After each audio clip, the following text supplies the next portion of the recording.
Hello, good day mga boss. Charlotte ng DIY Crips. So ngayon, may unbox na naman tayo. Yan. So talagang inaayos na natin ngayon yung Toyota Wigo, no? Medyo matagal ko rin kasi napabayaan. So siguro ito na yung isa dun sa pinaka malaking upgrade na gagawin ko dun sa Toyota Wigo namin, ano? Yan. So actually ito rin yung pinakamahal so far dun sa accessory na i-install ko sa kanya. Pero tingin ko naman na worth it ito, no? So ano ba to? Ito, yan. So head unit ito, no? Na pang Toyota Wigo. Hindi ko lang alam, no, kung paano basahin to. Scars, parang gano'n na tayo, ewan ko. Autolife, yun nasa baba, yan. In-order ko lang to sa Lazada. So head unit ito, no, na tingin ko naman magugustuhan nyo rin yung features niya. Pero syempre, buksan na natin kung ano yung laman, ano. Tapos gagawin ko na lang na separate video yung installation. Yan, para makita nyo rin. So malaki to. Yan, kung mapapansin nyo, no, yung camera stand ko, pinatong ko pa sa lamesa. Kasi pagka nasa floor lang yung camera stand, hindi makita. Ito lang makikita nyo. Yan. So buksan na natin. Yan. Yan. So, yan. After sale card. Yan.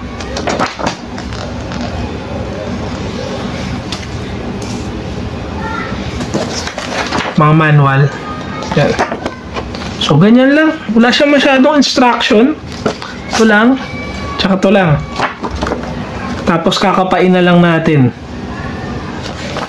So, what's inside the box? Yan, ang dami. Ito, di ko alam kung ito ba yung sa GPS or sa antena. Tingin ko sa antena to. Yan, tingin ko sa antena. Tapos meron yung mga socket. Di bali nalalagyan nga pala to ng SIM card. Yan. So actually hindi ko pa alam masyado lahat ng features nito, no. Hindi ko rin alam kung para saan yung SIM card, para ba pagka ano, pwede mo siyang loadan. Tapos doon ka na mag-register, no, para sa internet. Hindi ko pa sure. Yan. More harness. Yan, puro harness. Ang daming harness. May libre siyang prying tool. So goods. Hindi nyo na kailangan bumili.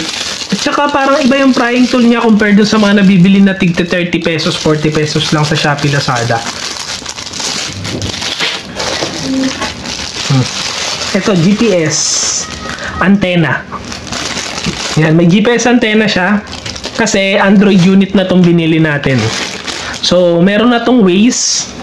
Yan, so malaking bagay yun, no, para at least hindi na tayo gagamit ng cellphone pagka nagwe-Waze tayo. So ida-download nyo na lang dito sa head unit. Hindi ko kasi alam kung may built-in na Waze na siya or need nyo i-download tapos i-install nyo dito sa head unit para magkaroon kayo ng Waze. Yan. Pero meron siyang GPS antenna. So kailangan tong GPS antenna, no, para at least alam ni Waze kung nasa na ba talaga kayo. Kasi kung walang GPS antenna, hindi nila malalaman kung nasa na yung location ng sasakyan. Tapos aside dun sa Waze, no, ang inabol ko kasi dito yung magkaroon ng Waze yung mismong head unit. Ito yung pangalawa. So ito is 360 camera na, no. So meron tong apat na camera. Merong camera sa harap ng sasakyan, may camera sa likod, may camera dun sa dalawang side mirror. So 360 na siya. Yan. Tapos, ang pagkakaalam ko, no, syempre, nagagamit mo yun pagka nagpa-park ka. Pero, pagka nilagyan mo to ng memory card, good as parang dashcam na rin siya. So, nire-record niya lahat nung side no sasakyan, front, rear, tsaka yung left and right side no sasakyan nyo.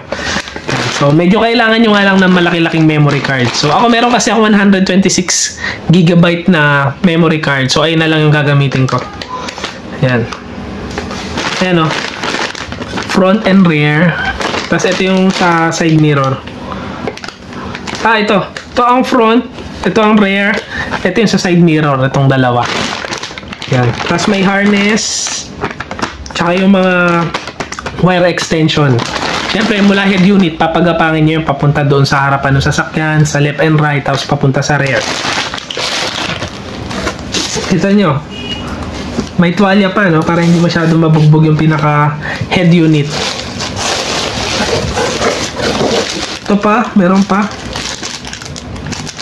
Parang dalawa na yung antena. So, check natin, no? Hindi ko kasi talaga sure kung antena to. Ito yung pinaka head unit. Yan.